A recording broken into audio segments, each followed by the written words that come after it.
What's going on, ladies and gentlemen? Today we're here with, one of our great brothers from, he a Black American brother that have a business. And I want you guys to hear about his actual business called Kickz. Some of you brothers out there that are sneakerheads. You actually got some sisters that are sneakerheads too, believe it or not, they are. So he has a product that will be good for you. So Tone, thank you for joining us on the show today. What's going on? Yes. Hello, everyone. My name is Tone. I'm from Detroit, Michigan, and I'm here to talk about Kickz. Yeah, so Kickz is a brand that some friends and we kind of put together. We actually started it a couple years ago in Shanghai, China, and have really brought it over here to the United States and are looking to also enter into the African market as well, to really become the first brand of its kind to enter into that market. But Kickz, we're a sneaker lifestyle brand, and our premier product is the Kickz wipe. It's an on-the-go sneaker clean wipe. And I'd like to say that we're here just to promote and elevate all elements of freshness, what it means to be fresh and what it means to stay fresh, most importantly. That's what I would say. That's what I would say is what makes us different. That's what helps us stand out from the rest.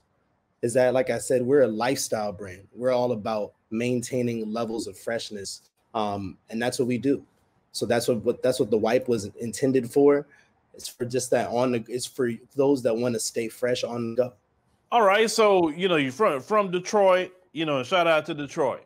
So how did you get connected in Shanghai, China? Because most brothers, don't have those kind of connections to get over there. Especially into the Chinese market, which is very foreign to a lot of us. So how did that happen? Right. So actually, I went to China to visit in 2016. And before I knew it, I was out there. I had really just fell in love with the culture and the scene. And as an artist and a creative person, there was just many opportunities for me to blossom and for me to take a hold of. So that's where I was. That's where I was for about 4 years. And while I was in Shanghai, I made some pretty close relationships with folks in the manufacturing industries and fashion and music and entertainment. Yeah, because right now, China's the manufacturing hub of the world, at least for right now. I believe the next one probably gonna be the African continent. I really see that happening. But okay, so you got connected, with people, in Shanghai. You being a Black American, what was the initial reaction to the people when you went over there? Because it's completely foreign to us. You see Chinese people here in America, but how was that initial reaction when you felt like you can kind of move around and start doing business? Honestly, it just didn't happen overnight. It took a while, but luckily, I would say right before I actually got out there to China, I had a couple of friends that had been living there and doing business there, and they taught me some etiquette. I would say that most people wouldn't know just off the bat. So, for example, in Chinese culture, if someone passes you a business card, it's like proper etiquette to then grasp it with 2 hands, to look at it, to study it, the front and the back, and then when finished, to then take that and put it in your pocketbook, put it in your wallet or in some sort of container or case, and then put it in your pocket, but never just take it, put it directly in your pocket, or even just to take it with 1 hand. These are little things that actually go a long way. But I wouldn't say they're unwritten rules because you could research that information right online, but it was just essential for me to go ahead and have that little piece. It goes a long way in business, and it definitely took me years to understand. I would never even say that I've mastered it, but to understand Chinese business etiquette, and to just, really be entrenched in the culture so that I can, just be better in business and, build those relationships. Yeah, that's actually not a bad thing that they do that, because, when you give someone a business card, most people here just kind of look at it and just put it up for the most part. Some people just take it and put it up. But, to them, it seemed like, okay, you actually respecting me and taking it serious by actually looking at the card front and back, putting it actually in a particular placeholder and then putting it up. Yeah, I mean, that's not actually a bad thing that they push that. But you eventually brought your idea, you got connected eventually with the manufacturers? What was it very expensive to, you know, get that that manufacturing started in Shanghai? I wouldn't say it was particularly expensive, but we definitely had all of the pieces together. I would say that separately, it would be very expensive, but just with the connections that we were able to leverage, we were able to kind of get everything done in one location. Okay, so you got your manufacturing off the ground and start getting at your website, your marketing, and everything. Start putting it out there. How long you been in business? For about 2 years now. Okay, so it's a fresh business. Okay, 2 years.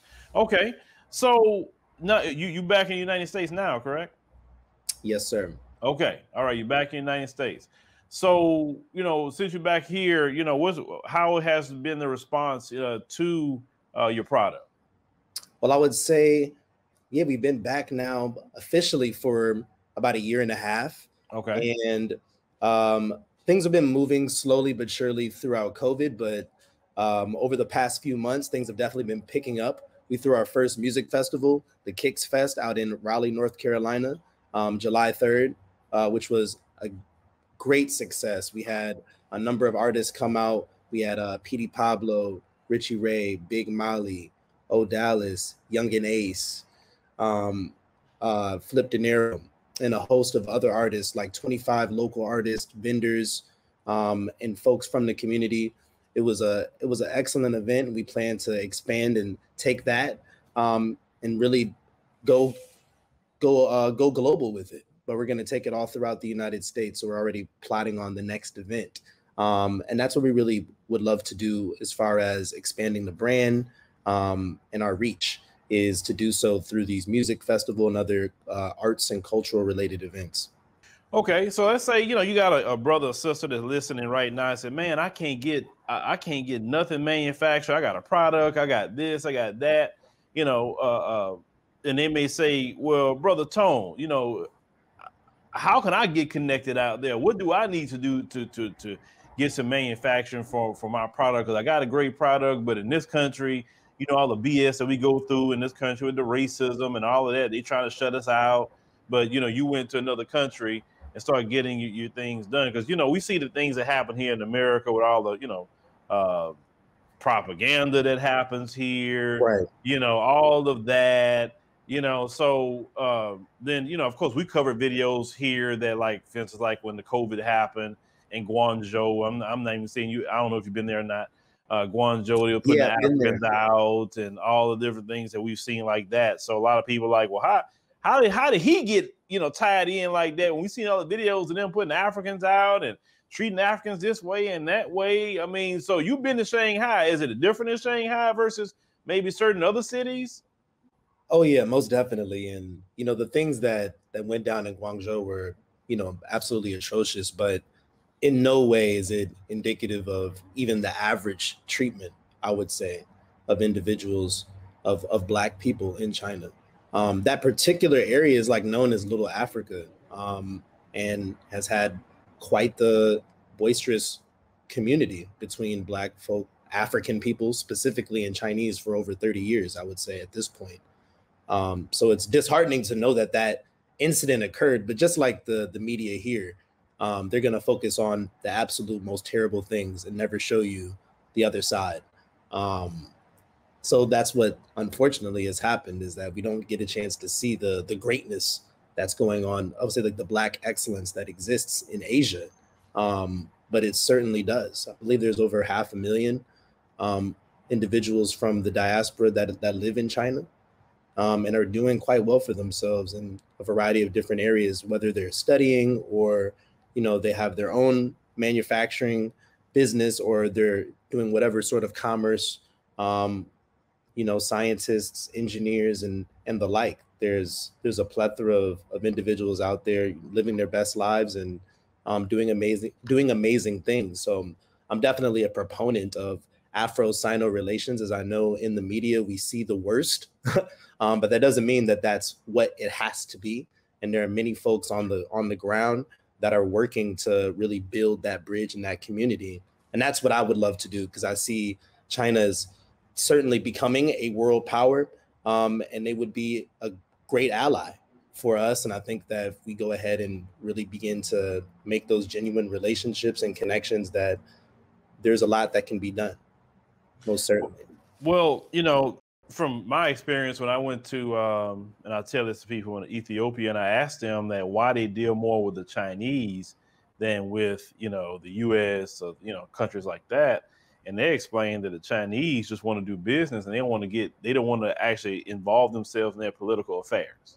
Right. Telling them, oh, you got to change your law. You got to do this. Oh, you got to let these NGOs in. And when these NGOs a lot of times are the spies, or these Catholic churches coming in being spies. That's all they are, causing disruptions or whoever else is coming in there. Right.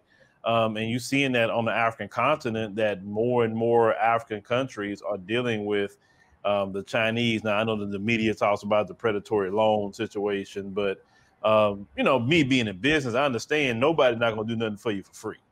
I know that. And if you take a bad deal because you didn't read, which I don't know why black folks don't want to read, but, we fought for a long time to read. And then sometimes we just don't want to read even a contract, or get a lawyer to read a contract. Right. Right. So nobody gonna do nothing for you for free. And just like in your business, I know nobody did nothing for you for free. So I know you either had to break bread somewhere, form of fashion, or you had to pay some money. You had to do something, correct? That's a fact. Okay. That is a fact. And in business, if you get screwed over, whose fault is that? Is it theirs or yours? Can only put it on me. That's what my mentors told me. Exactly. So, that's why I always tell people, get a lawyer. Even in China, you should be having a Chinese lawyer looking at any contract they give you underneath Chinese law, so you don't get screwed. I'm a firm proponent of lawyers, man. Like this, even in the African continent, you do a deal there, get you a lawyer. That's a big fact. Yes, sir. So you trying to get in the African market, correct? Yes, sir. Okay, so tell me about that. Like, what have you went to a particular country or a few countries to kind of see where you want to expand? Yeah, I have some connects in Western Africa. So we're talking to a few distributors there in Ghana and I believe Togo as well. So that's where we began, and yeah, we've been in discussion for the past few months, but definitely looking to enter into other countries as well. Like I said, we would be the first sneaker cleaning wipe to enter that market. And boy, is it huge? Is it expanding? And folk love to be fresh and to stay fresh. And there's plenty of sneakerheads that are out on the African continent as well. We're looking to even team up with some brands, some pre-existing brands that are there as well. So that's where the discussions are currently. But like I said, we're looking to expand and looking to collaborate. And that's honestly how I even got connected with you all, just by asking the question. I wanted to learn more about doing business in Africa. Again, like how I mentioned before, what is the etiquette like for dealing with certain countries? And I have a host of questions and things, but maybe that's for a different conversation. But I'm here as an empty vessel looking to learn myself, and I know that, man, look, brother, I'm always looking to learn too. Like I say, even when I do these interviews, I'm definitely looking to listen and learn and things like that. Because one thing about the African continent, what I learned is that it's not America. It don't move at the speed of America. I mean, they right. We talk about colored people time. You get to see who the originators of colored people time. You get to see it for real. So I got out of colored people time a while ago. So I'm also into that. I need to be on time. I need to move like this. We got stuff to do. But like, oh no, brother, if you tell them 3 o'clock, it's not happening. Like you got that one family member, you say 3 o'clock and they don't show up till like 4:30. Right. Expect that. That's where they come from. But on the African continent, what I like about it, man, they just respect, you come in there just with, just being friendly with people, being, humility. It's not this, meet you and let's do this deal and go sit down. No, they want to have a conversation with you. They want to, find out about, your kids, your wife, if you got it, or whatever you got going on. They just want to be friendly with you. Right. If you tell them, no, we had this conversation. It's about business. That's going to come across real rude, on the continent. Understand. Yeah. So, you know, but you know, like I say, it's your people at the end of the day. So you just break bread with them. And, you know, like you say, it's wide open, especially like countries like Nigeria, you know, where they got 170 million people or so. And that one African country, you know, you got the Nigerian rappers too. You got Nollywood over there. You got so many areas just to get connected. And man, I'm trying to tap in. I'm trying to tap into the entertainment industry as well, because I've got a lot of folks that here in the music industry that are looking to tap in with this whole Afrobeat movement and a lot of the talent that's just coming out of Africa in general. It's just crazy. Yeah, one of my favorite artists right now is coming out of Nigeria, Rema. Yeah, you know, yeah, you got Afrobeats. Yeah. You got Afrobeats. That's more so West Africa though. Then you go when you get down to, I think it was South Africa, they got, I think it's Mazani music or something like that. So it's different kind of, the continent got so many different way of music, man. It's interesting, like just the different genres when you start looking more into it. But yeah, man, the key is about the continent just going. That's, I tell anybody, going and just, you know, taking time and just connecting with the people. That's mostly it. Just connecting with the right people, I would say. Right. That's important. You trust me, you get tied in quicker in business on the continent than probably you would have got tied in China. I can tell you that much. It's just too wide open on the continent. So that's a good thing. Yeah, yeah. You be like, man, I want to build. I mean, because the thing about it, you got those connections in China, right? So you know, maybe you can get some of them and say, you know what, I want to put a factory right here in Accra or wherever you want to do it at, right? And you got the connection for the people to come build a factory or whatever. They'll come over there, take care of it for you. So now you got a manufacturing, you know, facility. You know, you're hiring the brothers and sisters to do it. I mean, they appreciate the jobs, right? Because one thing the African continent need is jobs. So anybody that's coming there to bring jobs, you know, you will become a instant, you know, person that they're going to favor. I would tell you that much, because you know, I mean, people just want to work. You know what I'm saying? Right. And you know, you pay them a decent wage, yeah, man. You have more employees than what you want. That's what we need. Yes, definitely sir. Want to give back.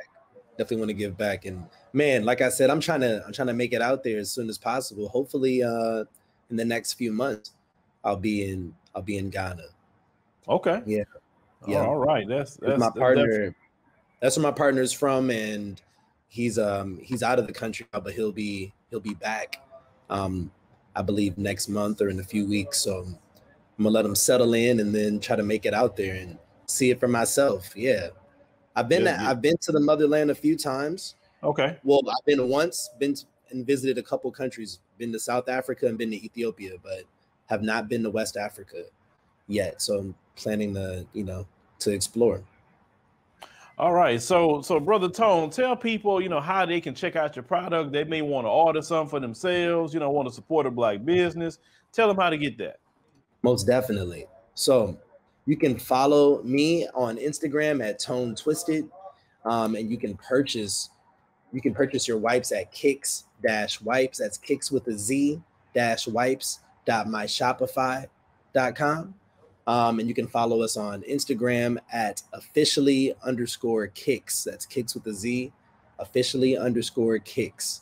All right, ladies and gentlemen, you know, we want to put that information in the pinned comment so you can support. You know, we always want to support, you know, our brothers and sisters that's in business. So, Tone, thank you for joining on the show today. We greatly appreciate you. Thank you very much.